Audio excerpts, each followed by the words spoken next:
Masechet Baba Batra, résumé du Daf Ain Bet.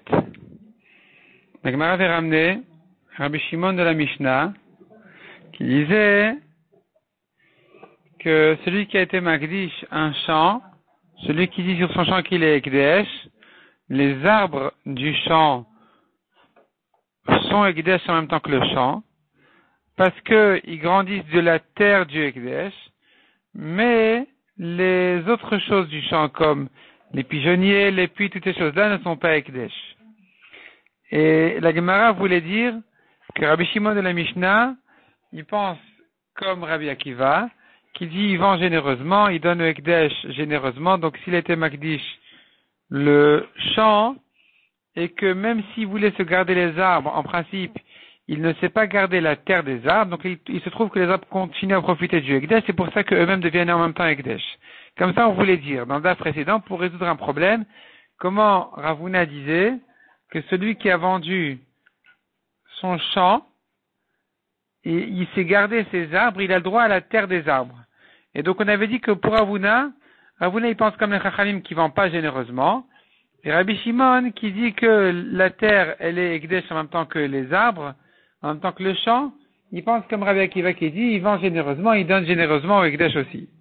La Gemara vient objecter ici en disant et en démontrant que Rabbi Shimon ne pense pas comme Rabbi Akiva. Pour Rabbi Shimon, la terre n'est pas Ekdesh en même temps que les arbres. Et pas forcément en même temps que donc celui qui était Magdish, deux arbres, il n'a pas été Magdish la terre en même temps. Et finalement, donc la Gemara elle conclut qu'il faudrait dire autrement. Et Rabbi Shimon, lui, personnellement, il pense comme Ravuna, comme les Chachamim, qui disent, de même qu'un vendeur ne vend pas généreusement, de même un Makdish, pour les Chachamim, d'après Rabbi Shimon, il n'est pas Makdish généreusement. Donc s'il était Makdish deux arbres, il n'a pas été Makdish la terre qui va avec. D'après Rabbi Shimon, quand il était Makdish donc son champ, puisque les arbres importants ne sont pas Ekdesh avec le champ, la terre qui va en même temps que ces arbres, la terre qui est nécessaire, qui est vitale aux arbres, n'est pas Ekdesh. Et si elle n'est pas Ekdesh, les arbres non plus ne sont pas Ekdesh. Donc tout ce que Rabbi Shimon a dit dans la Mishnah que les arbres ils sont Ekdesh à cause de la terre, c'est en fait pas la vie personnelle de Rabbi Shimon, c'est ce que Rabbi Shimon il dit aux Chachamim. Même si vous dites, vous les Chachamim, que les arbres ils sont Ekdesh à cause de la terre qui devient Ekdesh, n'allez pas plus loin que ça.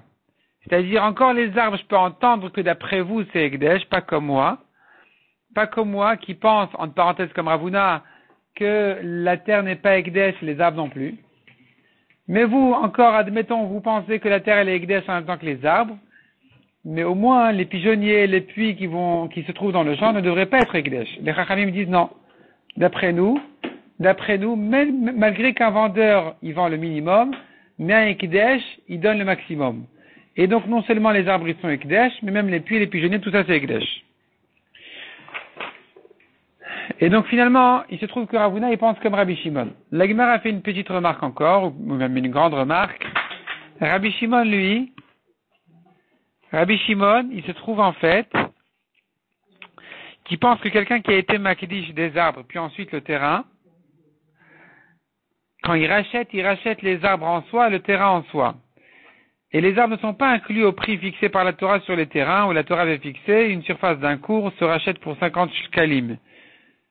Les arbres ne font pas partie du terrain, puisqu'ils ont été Ekdesh en soi.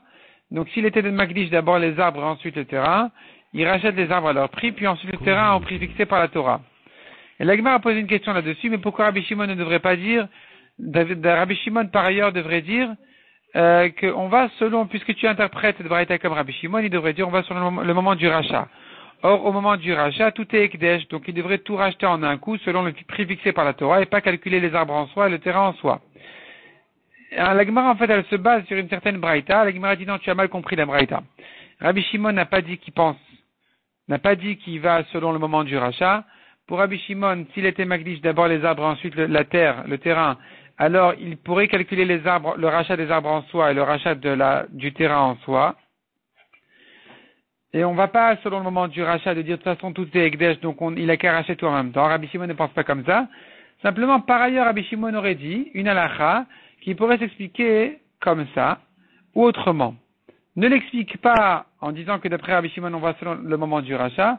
Explique-la autrement. Là-bas, il s'agit en fait de quelqu'un qui a acheté de son père un terrain, ensuite son père il est mort, et entre-temps il avait été makdish le terrain. Quand il veut le racheter, est-ce qu'il le rachète comme un héritier, comme un terrain d'héritage, que celui qui a été makdish, c'est un terrain d'héritage, il le rachète au prix fixé par la Torah, 50 slaim, 50 shkalim le cours, ou bien il le rachète à son prix comme un acheteur qui a été makdish. Selon Rabbi Shimon, même s'il a été makdish avant de l'hériter, il a acheté ton père, il a été makdish, ensuite son père il est mort, il a hérité le champ, il ne va le racheter que comme un héritier, qui le rachète au prix fixé par la Torah. Et non pas parce que Rabbi Shimon penserait qu'on va selon le moment du rachat où il est héritier, mais parce que Rabbi Shimon fait une rachat spéciale du pasuk qui lui permet d'apprendre cette halakha, de dire qu'un champ qui est destiné à être hérité à un moment ou à un autre, c'est un champ qui est racheté comme un champ d'héritage qui est donc racheté au prix des 50 shkalim pour une surface d'un cours. La Gemara après tout ça, la Gemara nous dit un arbre important est considéré d'une part comme un arbre pour dire que s'il a vendu 3 arbres, 2 est celui-là, l'acheteur a reçu 3 arbres donc il reçoit le terrain avec. D'autre part, tu le considères comme un champ en soi et pas comme un arbre, que s'il a vendu son champ, cet arbre-là n'est pas inclus avec la vente du champ. Pareil pour une grande gerbe, une très grande gerbe, tu peux la considérer comme une gerbe et l'associer, l'additionner avec 2 autres pour dire c'est pas une oubliette aux pauvres dans le champ. D'autre part, tu peux dire c'est considéré comme un tas de blé, que même s'il n'a pas oublié d'autre chose que cette grande gerbe qui contient 2 CA, cette grande gerbe en soi est considérée comme un tas de blé qui n'a pas un statut d'oubliette dans le champ pour les pauvres. Il pourra le récupérer. La Gemara termine par nous ramener Rabbi Menachem Rabbi aussi, qui pense comme Rabbi Shimon, qui dit que pour le Ekdesh, comme pour la vente, d'après les Chachamim, il vend le minimum, tout ce que tu peux exclure de la vente, tu exclus, il se garde à lui-même le maximum, et pareil pour le Ekdesh. Donc même s'il y a un arbre important sur le champ, il n'est pas Ekdesh en même temps que le champ, on ne dira pas que le terrain, la terre de l'arbre devient Ekdesh, donc l'arbre aussi, non, l'arbre n'est pas Ekdesh, la terre non plus, c'est pas Ekdesh d'après Rabbi Menachem Rabbi aussi, comme Rabbi Shimon.